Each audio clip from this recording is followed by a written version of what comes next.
Hello, my friends, and welcome back to Movie Deputy Reviews, where we are here talking about the sequel to the movie we talked about on Saturday.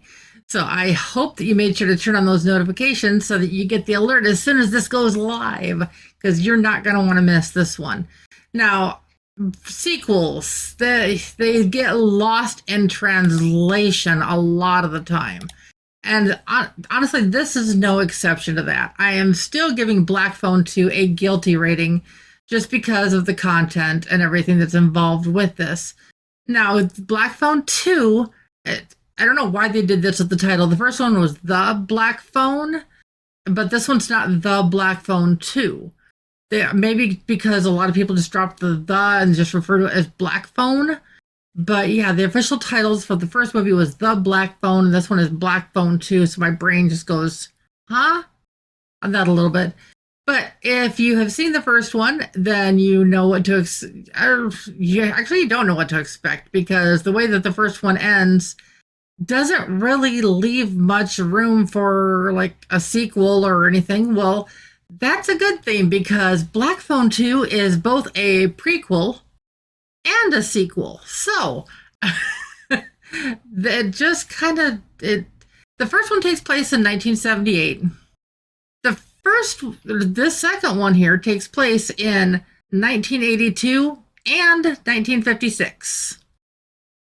So yeah, a little bit different there, but in the first one we hear them referencing Finn and Gwen's mom, but we don't ever really officially see anything of her in the first movie. Here we get to meet Hope a little bit and get to find out a little bit more about who she was and what was important to her. And this one has a little bit of a heavier religious undertone. A good portion of the movie takes place at a Christian camp, which you may be already thinking, what? It's like in a movie like this? And then there is, and don't worry, you know me, no spoilers ever. But in this one, it's got an interesting undertone because it's referencing that hell is not hot, it's cold, because it's not fire, but ice. Now, cold can be so cold it burns. I think that's the quote-unquote thing that they were going for, indirectly at least. But here we at least get to see the origin of the grabber and how his story we don't necessarily see completely how it begins, but we see where his killing streak begins. And that's tied into the family of both Finn and Gwen that go way before they were ever even thought of. And so how that plays into the whole thing with their mom and all of that, it has its moments. It really does. It has its moments. There's a lot of filler content. There's a lot of content that is like, okay, was that necessary? Or what's the point? Or I honestly found myself wanting to check my phone while I was watching it. And I'm like, okay, if it's not enough to even keep my attention, it's kind of hard to do. And there were parts of this, though, where I was still just wide-eyed and captivated by what was going on, because how it ties the old with the new in together. I don't know, I think it's trying too hard. There's still a lot of errors. There are still a lot of inconsistencies, a lot of just downright goofs in this one. And these are just the ones that you can't pay attention to the details, because if you do, your brain's going to go nuts.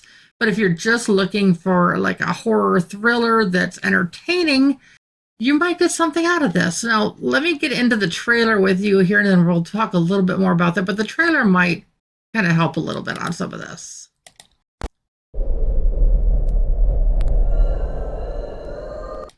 And yes, for those old enough or young enough to not remember what these are what was called phone booths. Payphones used to be in these little booths that would be on street corners or next to grocery stores or things like this, but this is what you use to make a phone call. At least if you weren't out at home, because we didn't have mobile phones and things like that back then.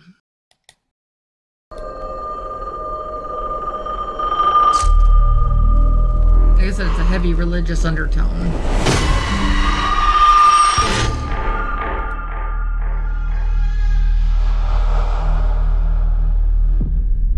They found a way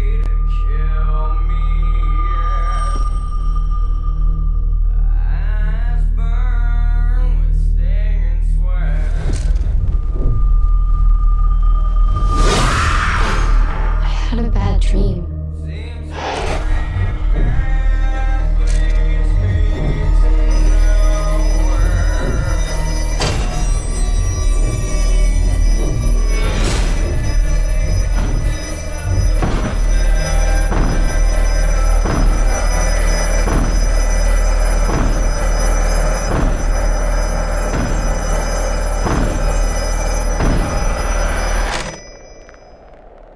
Hello, Finney.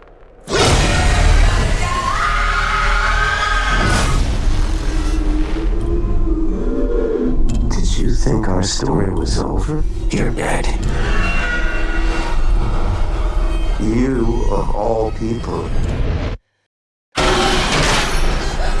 know that dead is just a word.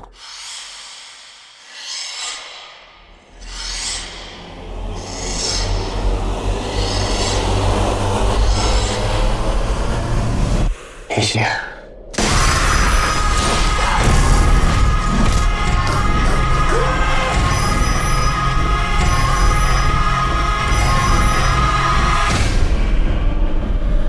Vengeance is mine.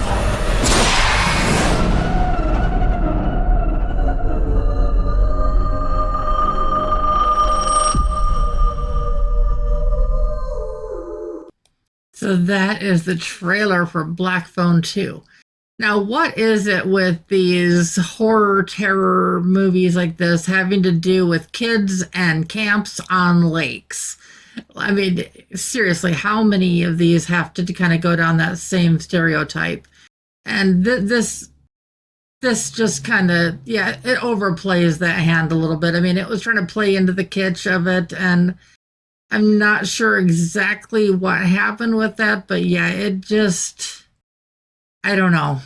But you've been seeing that I've got the podcast image up here. Let me share with you the poster on this. This is the poster. So again, this is one of those ones that this is just my favorite poster that I ran across. And since it's not in English, I made the changes to that. And of course, just turned it into this for the podcast image. Oops, wrong button. There we go. That's better. I can see that.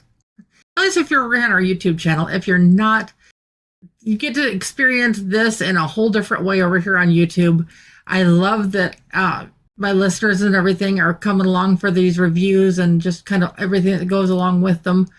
But over here on YouTube, you get to see the facial expressions that go along with it. You also get to see the trailers. And who knows, maybe some special bonus things I've got going on too. But so that's kind of where we're at with that. But like I said, I'm giving this a guilty rating just because it's still pretty gory and still, like I said, it's got that heavy religious undertone. I kind of failed to mention this with the last one, but the language is very strong on both of these. The F-bombs throughout and other language things that you do not want younger people repeating, just for obvious reasons. But there's some like little slick one-liners mixed in there too that are almost entertaining. I found myself chuckling at a few times during this one, and I always say, if it makes me laugh during a horror movie, that kills it right there. Horror movie, at least these types of horror movies. I mean, Day of the Dead, it's a certain other like kitschy horror stuff that's supposed to be funny. That's one thing, but when it's supposed to be a horror jump scare movie and you make me laugh,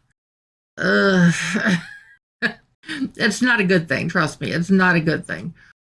Now, you're probably wondering where I'm at score-wise on this. Well, before I get into that, I want to share one of the things I did have to give this movie credit for.